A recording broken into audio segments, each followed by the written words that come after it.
suis Assim Makbaba, je suis motion designer et je suis directeur de section motion design à IARTUP.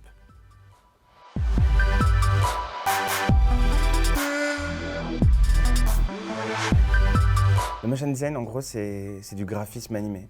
C'est tout ce que vous allez voir à la télévision, sur des spots publicitaires, les génériques de films, toutes les émissions, toutes les vidéos que vous allez voir sur les réseaux sociaux. Ça va être toutes ces choses animées. C'est du graphisme animé.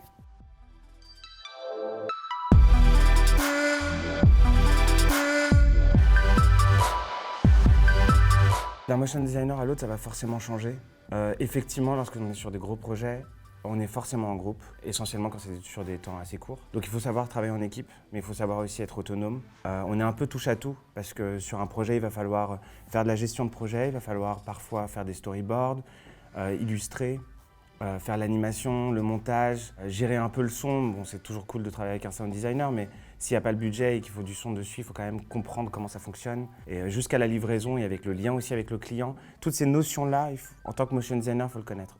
Après, effectivement, beaucoup travaillent aussi en groupe, justement, pour pouvoir se focaliser sur un domaine sur lequel ils sont beaucoup plus spécialisés et dans lequel ils sont plus à l'aise. En tant que motion designer, c'est évident, la langue n'est pas vraiment une barrière, à part bien sûr lorsqu'on fait le lien avec le client, mais on peut travailler pour des Japonais, pour des Chinois, pour des Américains, pour plein de pays différents.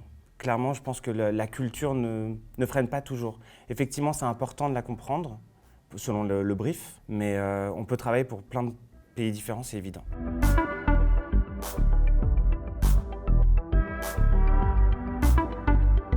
Après un bac classique, S, qui en soi n'apporte pas beaucoup de choses non plus pour le motion design, hein, que tu aies fait L, S ou ES. Mais après ce bac-là, je suis entré à IARTUP. T'as pas de section, c'est général, puis 3 ans de général, avec un cursus assez classique, dans le sens où il y avait beaucoup de dessins, de perspectives, de volume, un peu de trucs à sculpter, un peu de packaging, un peu de typographie, ce qui est quand même ultra important pour tous ces métiers-là. Un peu de tout, et des logiciels, forcément.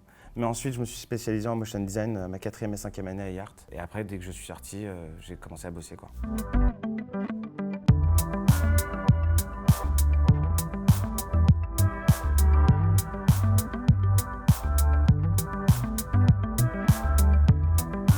Assez curieux, parce qu'il faut se mettre en veille tout le temps, savoir ce qui se fait dans les films qui sortent, les différents motion designers, qu'est-ce qu'ils font, etc.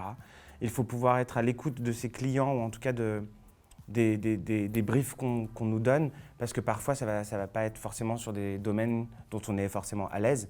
Ça va être de l'aéronautique ou du médical, on s'y connaît pas, mais il faut pouvoir le comprendre pour pouvoir le retranscrire sur une vidéo. Il faut pouvoir travailler en équipe. Je pense que c'est un peu un métier passion quand même, parce que c'est constamment apprendre de nouvelles choses. Donc si on n'est pas passionné, c'est vrai qu'on peut vite se caser dans quelque chose dans lequel on se sent à l'aise et se sentir dépassé rapidement. Travailler en groupe, effectivement, travailler dans de nouvelles boîtes, chercher toujours de nouveaux contrats. Le fait de toujours chercher, il faut avoir une certaine hargne quand même. Parce qu'on ne tiendra pas forcément par la main pour trouver des tafs, mais en même temps, si t'es un bon bosseur, les gens te rappelleront. C'est plein de petites qualités qu'il faut avoir, comme dans tous les métiers du graphisme, hein.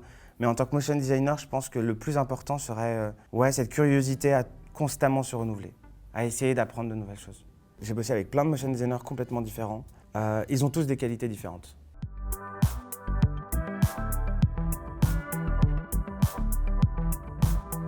Ça touche plein de métiers différents qu'on réunit en un seul.